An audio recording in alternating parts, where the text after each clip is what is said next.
รถสนามไม่พอ เวลากลับบ้านก็เข็น เวลามาหาเพื่อนกลับบ้านก็เข็น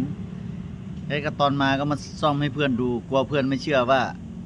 ติดอุปสรรคอะไร ควงเกี๊ยวหวาน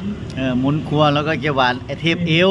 ไอเทปเอวส้นตีน กินไปปุ๊บมาคลาย กูว่าแล้ว ตัว มึงปวดขาเพราะมึงเต้นเทปเอวนี่แหละเกาแดกนี่ไอ้ตัด ไม่ไหวรู้อ่ะ มึงไม่ไหว้ครูก่อนเป็นงั้นแหน่เอาดูมันเอาไอ้เหี้ยปิดไม่ได้อีสัตว์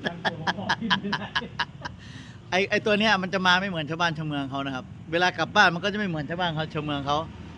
เมื่อกี้ตึงโซ่ล้อเบี้ยวแล้วก็ว่า เป็นเพื่อนที่รักกันมา10 ปีนะครับ แต่ไม่ เฮ้ยขายเขา เหี้ยชิบหายไอ้สัตว์ไอ้เทปไหนโชว์เทปเอวดิ โอ้ไม่ไหวเจ็บขา กูว่าแล้วไอ้เหี้ย